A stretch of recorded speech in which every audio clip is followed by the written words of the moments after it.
The temperature is nice and moderate in here. How's everybody doing on this Saturday? Good. Right on. Good to see you. My brother is in the back row. Hey, Chad. Good to see you. Christy here. Right. Okay. Good. All right. She didn't leave you yet. Thank you for keeping him, Christy. I appreciate that. That's good. Yes. Thank you for coming out, Keith and Damien did a really good job. This is my first time at this venue. Wasn't sure what to expect. You know, you never know what to expect. And so far, just from watching, kind of hearing from next door, watching from the side, you guys kind of remind me of this audience I had on the road not long ago. Man, those people, they didn't want to let me go back to the hotel at the end of the night. They wanted to hang out all night. They kept saying, Jason, don't go back to the room. Let's go do some drinking. Let's go bar hopping. Come on now, let us show you El Paso. Hey, you guys are that kind of a Saturday crowd? Yes, so I was like, okay, this shouldn't take very long. We went out, we did a bunch of drinking and bar hopping, taking a bunch of shots. Hell, I ended up taking one too many shots. Got separated from the group. Got abducted by aliens, which was pretty cool because I had never been to Mexico. And in Mexico, they got a drink down there that will knock the shit right out of you. It's called agua. Stuff will mess you up, man. You can't go right up to the bar acting like Mr. Billy Badass and dive straight into the agua. No, you gotta start out with like some tequila or something first, something that's been processed at least. Got a couple less worms in it.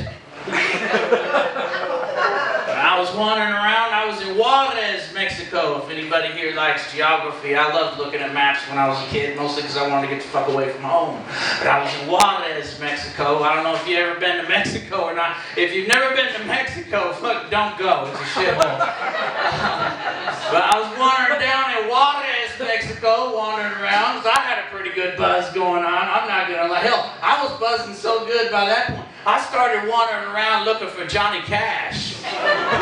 Because I pay attention to the lyrics in the song, and I heard he was lost down there, and I figured if I ever made it back up to Texas, I'm going to need somebody to walk a line.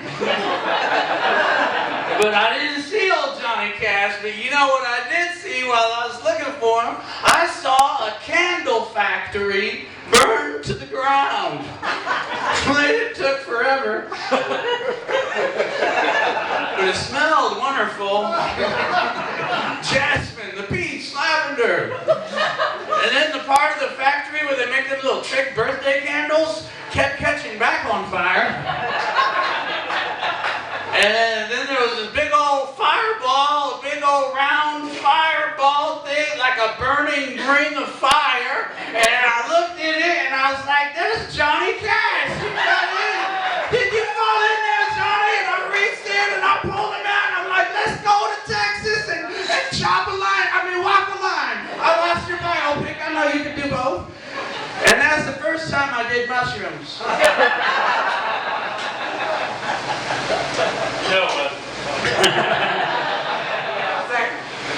But yeah, it's good. Thank you guys for coming out to a live show, live entertainment. I realized the way things are, you could have stayed at home. You could have stayed at home with your own air conditioning on, and you didn't have to come out and pay for this. So thank you very much for coming out. This. Nowadays you miss your favorite TV show. You get a second chance because you're DVR. As a live professional entertainer on the stage, that's bullshit, man. You shouldn't get a second chance. You missed my show tonight. That's it. You can go on YouTube. That's about it. This is real reality TV right here. This is reality TV. What I'm doing up here tonight, I'm on every channel and the mute button doesn't fucking work. That's the reality of it. You don't like some shit I say, you can rewind your ass on out of here. That's the reality. I know a lot of people in this country that they love to cling on to that hope, They don't want to admit that these reality shows are fake, pre-scripted crap. They want to hold on to that dream that if they just camp out in the front of a shitty television studio, their life could be changed forever. But the reality is every bit as true as Santa Bunny, Easter Claus, Jesus, all that stupid shit. It's pre-scripted, made up, so you don't have to look any further than the reality game shows to see the truth. And like The Bachelor, The Bachelorette, any game show where the winner gets to get married? That's the big grand prize? You're shitting me? Anybody here ever been married? Yeah, did you feel like you won? If that happened to me on a game show, I gotta see the producer. I need to see, I'm gonna be like, what the hell is up with this, Chuck? Like, look, I'll take a consolation prize. Come on, now let me get the dog food and the turtle wax. Let me just get the dog food and the turtle wax with the toilet paper. When we get out of here, I'll go wax my dog, feed my car, whatever. Do you have a different girl behind the door number 3? Before we make any final decisions here, you know, just get this bipolar broad away from me, you know, and I don't even like the word bipolar. I think people use it way too much. I hate that word bipolar. I can't hear somebody say bipolar and not think about a bear taking it from both ends. It's just the way my brain works. Watch, later on tonight, somebody's going to be at the bar explaining why they don't know how to act good out in public places, and bam, I'll get a visual of a white bear taking a DP on top of an iceberg.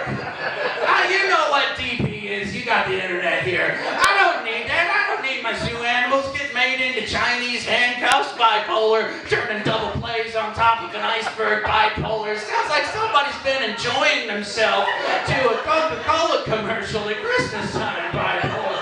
What would a bipolar bear do for a Klondike bar?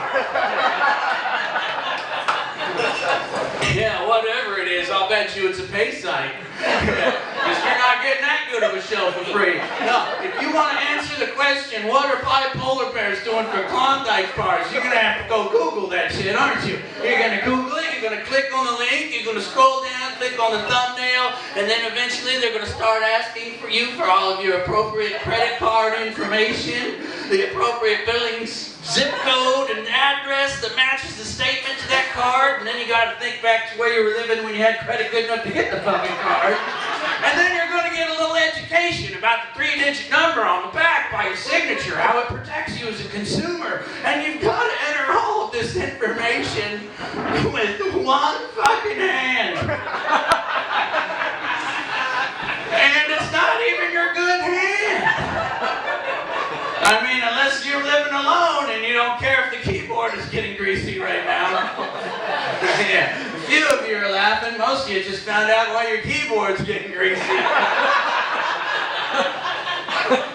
I want to see a real reality game show. I want to see something that can inspire the people in these tough times. Give them hope that there's a chance at a better life out there. You know what I'm saying? I want to see a game show where the winner gets a divorce and doesn't have to pay shit.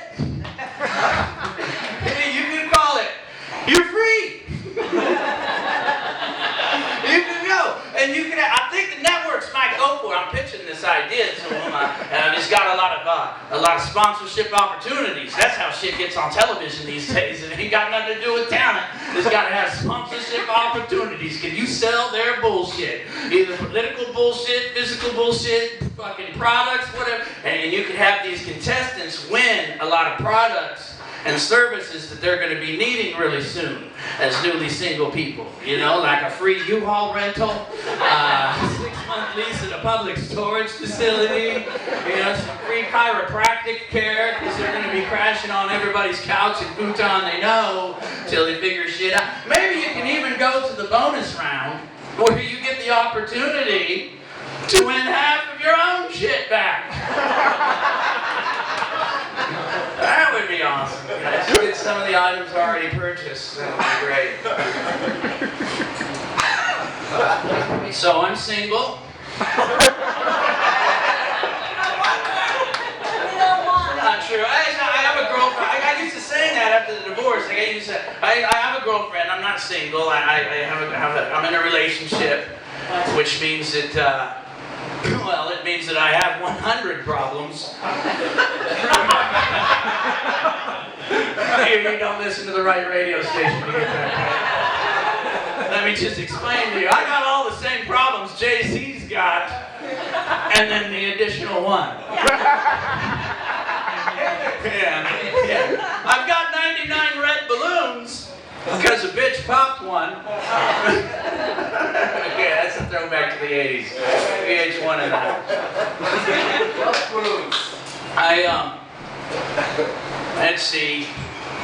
I've been living in the city in San Francisco. It's been a pretty good weekend. I knew it was going to be a good weekend. Starting on Thursday, I saved $64 by waking up before 8 a.m. and moving my car to the other side of the street. Yeah, okay. We're trying out a couple of new ones. I got you with the greatest hits early, and then that's how it works.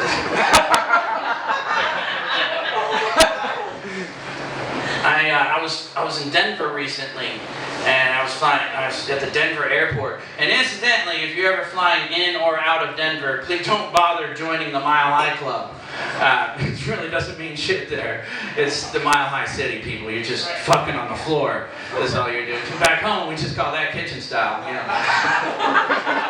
I was watching some muted news at the Denver International Airport. It's a very popular activity, I've noticed, at all the airports all over the country, is to watch muted news. You see tons of people at the bar sitting there, you know, getting informed by their muted news. They got every network up above the bar. You can watch whatever flavor of muted news that you want, so you know, you make sure that you're well informed without having to fucking hear anything.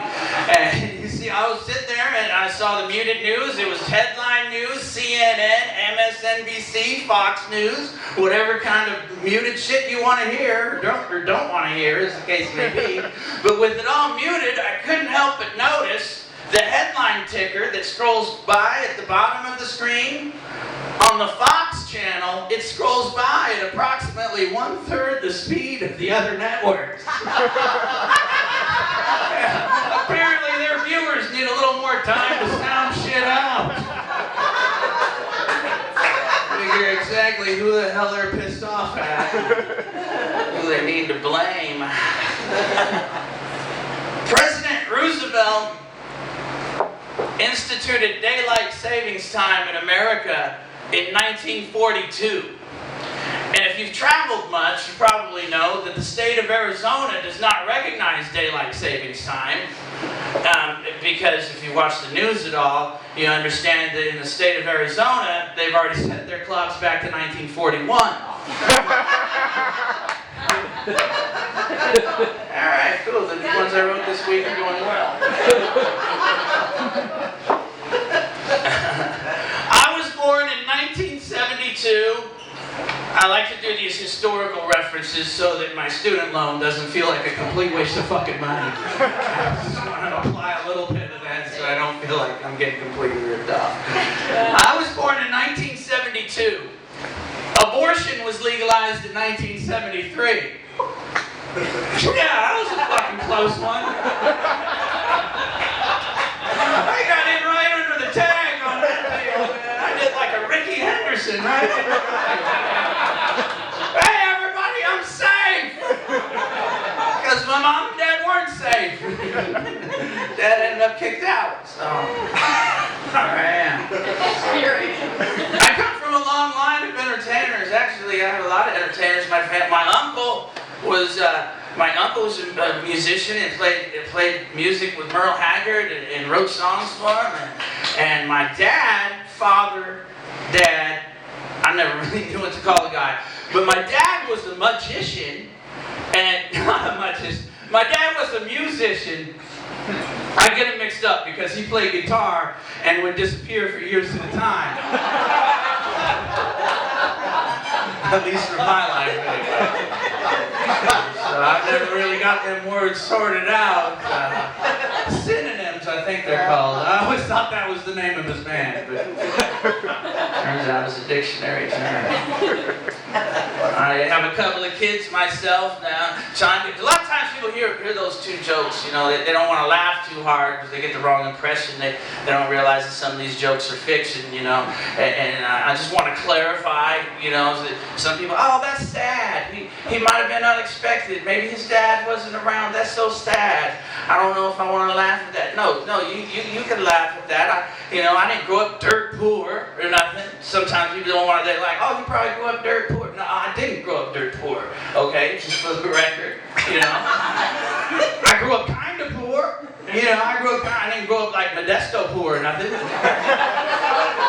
You know, I grew up East Sacramento poor. It's a completely different kind of struggle. So that you understand, but let me put it this way. I grew up poor enough to think Mr. Rogers was rich. Because he had 2 pairs of shoes and a train set. I asked my mom for those things. She said, you better get your ass in the other room and make believe yourself another pair of shoes and a train set.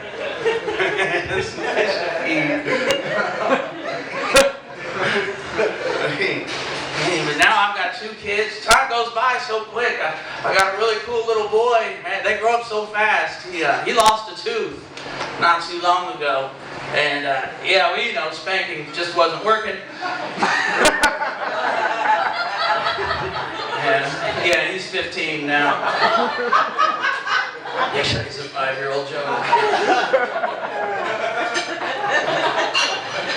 So, you know, those teenagers, you know, they get a little cocky. They start getting a little height coming in under him, a little Adam apple sticking out, a little fuzz on his chin. He squares his shoulders off when he talks to me now. You know what he said? He goes, I'm taller than Mom now. I'm like, so? I can slap her around too if I really wanted. Taller than Mom now? That ain't gonna intimidate me. He's all, Dad, it's a permanent tooth. I'm like, you want to bet? Not if you don't keep your left up, it ain't gonna be no permanent tooth. Don't underestimate your old man. That's what your mom did. Now, where she lived in Tulsa, Oklahoma, where teeth aren't very popular. Alright, now settle down, people. Nobody was abused in the writing of this material. These are jokes. I have this outlet, so it doesn't need to come to that. I would never hit my kid just for a punchline. You know, it's not the kind of punish humor that I do. And nobody gets that tonight, okay? Okay, one person, smartest person in the room, sir, you win. Right there. You know, and much different than Keith. Keith, you know, put up a good argument for not hitting the kids. My philosophy is a little different. I'm one of those friends, the shitty friends that he was talking about. It's all cool. We've talked it out. We had to sit down and had to talk, like I said. And I don't hit my kid. You know, I still don't hit my kid. But he's 15 years old. I'm going to be honest with you. There's times I think he needs it, but it doesn't happen. It's not getting done. And it's not because I was handed down all these parenting skills. It's because I'm a self-employed entrepreneurial American. I'm still playing clubs, casinos, colleges, the fucking old castles in a mountain town.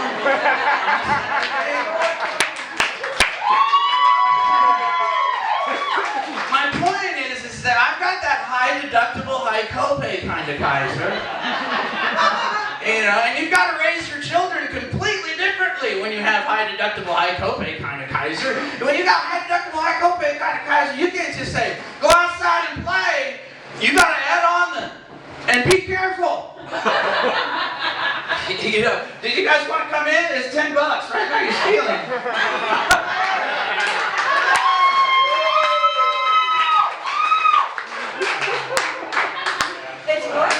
You only give me one punchline, that's not, fuck you, man, get the fuck out of here. If you're gonna judge me that quick,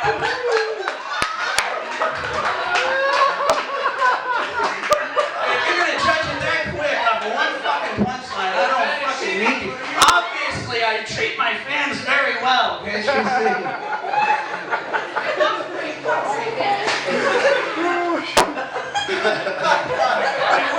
We're pretty much waiting for all the old people to die anyway, right? I know that's me, because they were so nice. Back for more. Sorry about that. Oh, you're gonna get them half price off. Oh, I was going to charge them double. See, that's the thing, you know, because I wasn't very good, you know, business-minded early in my career. I'm still here playing this gig, but then that's the bad side. So I do shit like that. Yeah, don't quit your day job yet. Yeah, well, it's about 20 years too late for that. Thank you very much. Jesus, I need a shot. Giving a shot. No, I mean, I need a shot in this business. I just need to get my shot. Where was I? It doesn't really matter. this point. High deductible, high copay, not a Kaiser. Yeah.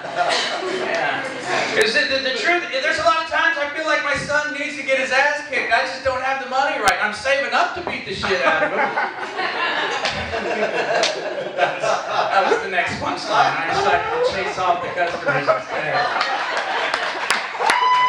That's what I failed on for that little advanced improv. Damn, I hope that, did you get that on camera? Because that will be fucking something I will cherish and never want any booker ever to see.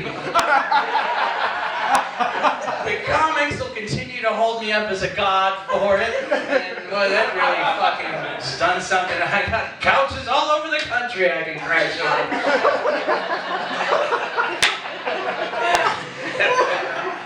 But